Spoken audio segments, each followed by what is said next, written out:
ప్రభునందు ప్రియమైన దేవుని బిడ్డలారా, శుభప్రదమైన ఈ మంచి సమయంలో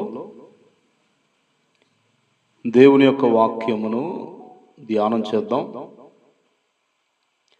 శ్రద్ధ కలిగి ప్రభు మాటలపై మనసు ఉంచవలసిందిగా ప్రభు ప్రేమతో మనవి చేస్తూ ఉన్నాను. పరిశుద్ధ గ్రంథమైన బైబిల్లో నుండి యోబు గ్రంథము మొదటి అధ్యాయం. యోబు గ్రంథము మొదటి అధ్యాయము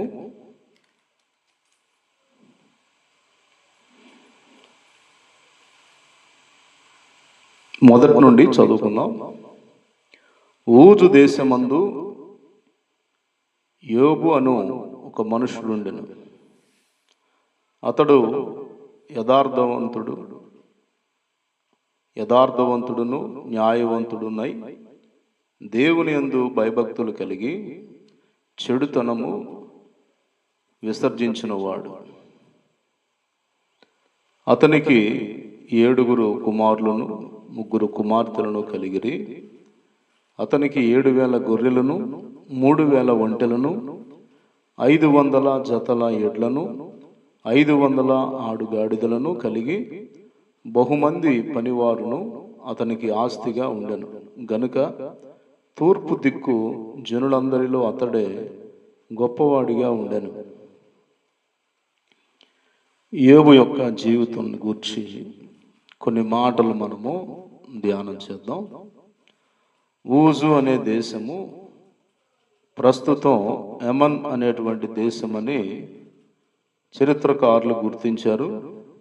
యమన్ దేశంలోనే యోబు యొక్క సమాధి కూడా ఉన్నట్లుగా అనేకమైన వీడియోలు మనం యూట్యూబ్లో చూడవచ్చు.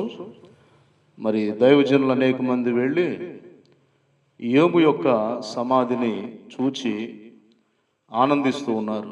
నిజంగా బైబిల్లో చెప్పబడినటువంటి యథార్థవంతుడు, న్యాయవంతుడు, దేవుని యందు భయభక్తులు కలిగి చెడుతనమును విసర్జించి దేవుని చేత అత్యధికముగా ఆశీర్వదించబడిన యోబు యొక్క చరిత్ర నిజమని ఎంతో సంతోషంగా, ఆనందంగా ఆ యొక్క యమన్ దేశంలో ఉన్నటువంటి యోబు యొక్క సమాధిని దర్శించి ఆ భక్తుని యొక్క జీవితాన్ని ఆదర్శవంతంగా తీసుకొని ఆనందంగా, సంతోషంగా అనేకులు పర్యాటకులుగా యోబు యొక్క సమాధి వద్దకు వెళ్ళి వస్తూ ఉన్నారు.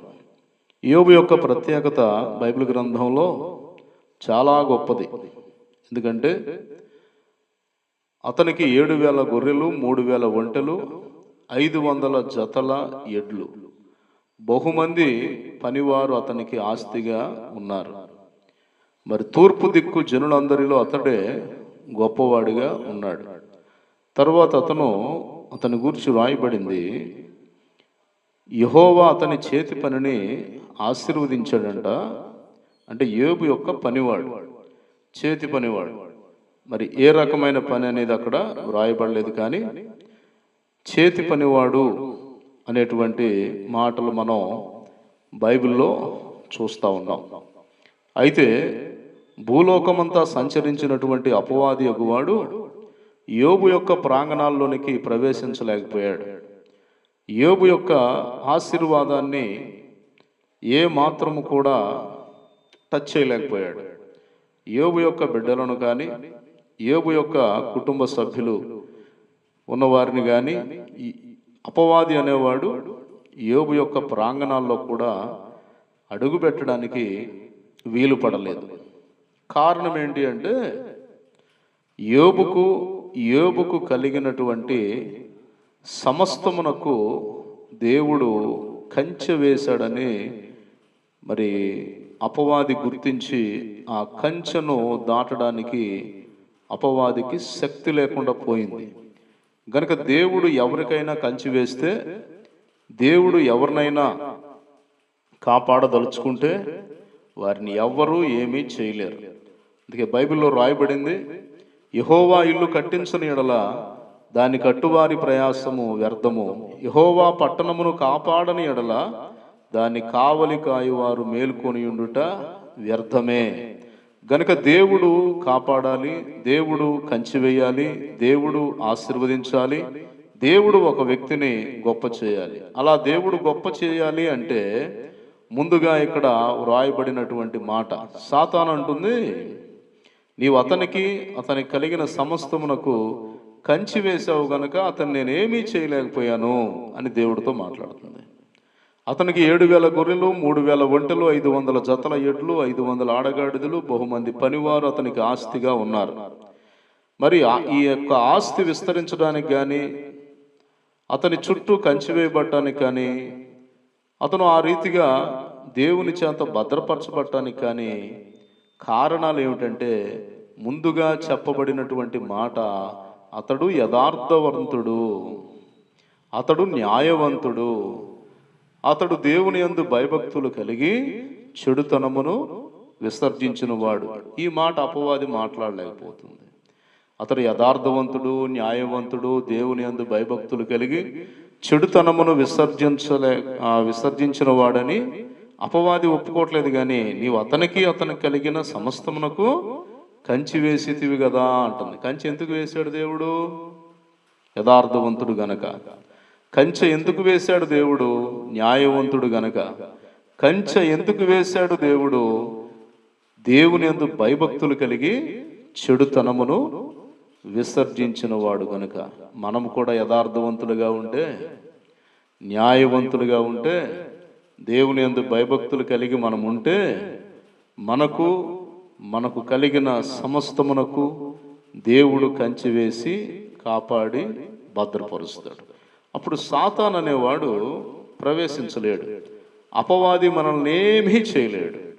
అయితే దేవుడు యోబు విషయంలో సాతానుతో సవాలు చేసి, కంచె తీస్తాను, నువ్వేమీ చేయలేవు నా బిడ్డను అంటే, యోబు చివరికి దేవుణ్ణి గెలిపించాడు, అపవాదిని జయించాడు. మరి భూమి మీద ఒక గొప్ప భక్తుడిగా నిలిచాడు.